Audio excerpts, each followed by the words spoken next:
तेलंगाना इंतखाबात पर सी वोटर सर्वे की रिपोर्ट मंजरेआम पर आने के बाद टीआरएस हरकत में आ गई। टीआरएस लीडरों सर्वे को सिरे से खारिज कर दिया। सर्वे ने अपनी रिपोर्ट में अजीम इत्तेहाद की जीत का इशारा दिया है। सर्वे के मुताबिक अजीम इत्तेहाद को 64 सीटें हासिल होने वाली हैं, जबकि टीआरएस को 42 सीटें हासिल होंगी।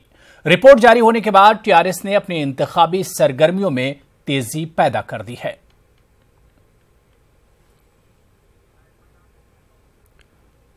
चीफ इलेक्टोरल अफसर तेलंगाना रजत कुमार ने सेक्रेटेरिएट में तेलंगाना की 9 अहम सियासी जमातों के नुमाइंदों के साथ बातचीत की।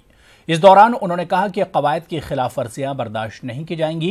12 नवंबर को इंतखाबी आलामिया जारी होगा। इसी दिन से नामजदगियों के अदखाल का भी आगाज होगा।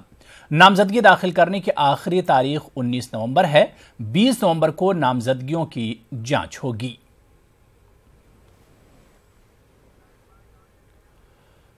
तेलंगाना में होने वाले असेंबली इंतखाबात में वोटिंग फीसद को बढ़ाने के लिए कोशिश जारी है। इलेक्शन कमीशन की जानिब से वोटिंग फीसद में इजाफे से मुताल्लिक अवाम में शऊर बेदार किया जा रहा है।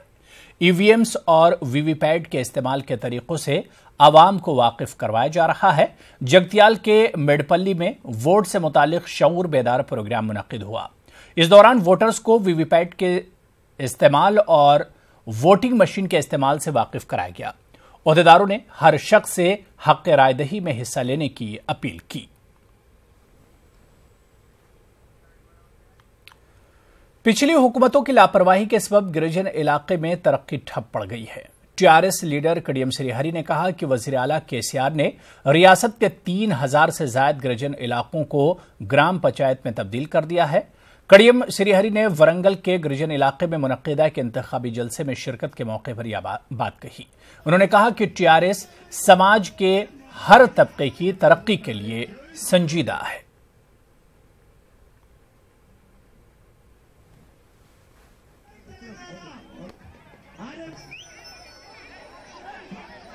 గౌరవ ఆసరా పెన్షన్ 2000 రూపాయలు చేస్తామని చెప్పారు।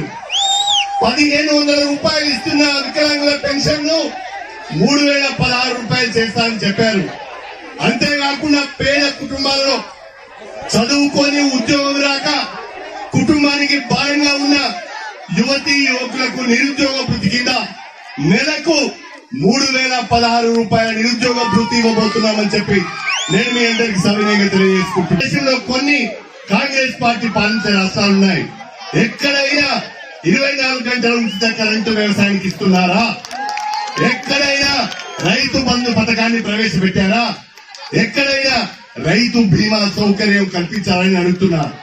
మాట్లాడే సన్నాసులందరూ కూడా ముందుగా ఆ రాష్ట్రాలలో ఆ ప్రభుత్వాలు ఏ రకంగా ప్రజా సంక్షేమానికి కృషి చేస్తున్నాయో ఇక్కడ తెలంగాణ ప్రభుత్వం ఏ రకంగా పనిచేస్తున్నదో తెలుసుకొని మాట్లాడితే బాగుంటుంది, కానీ బాయిలో కప్పలాగా మాట్లాడొద్దని చెప్పి ఈ సందర్భంగా నేను సవినయంగా తెలియజేసుకుంటున్నాను। गल्फ में तेलंगाना के मजदूरों के मसाइल से वाकफियत हासिल करने के लिए कांग्रेस की टीम ने दुबई का दौरा किया।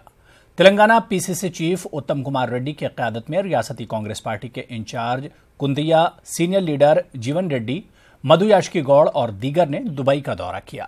दुबई में तेलंगाना मजदूरों के इजलास से खिताब के दौरान उत्तम कुमार रेड्डी ने कहा कि अजीम इत्तेहाद इक़्तिदार में आने के बाद गल्फ के मजदूरों की फलाह बहबूद के लिए काम किया जाएगा। इनके लिए अलहदा फंड्स मुख्तस किए जाएंगे।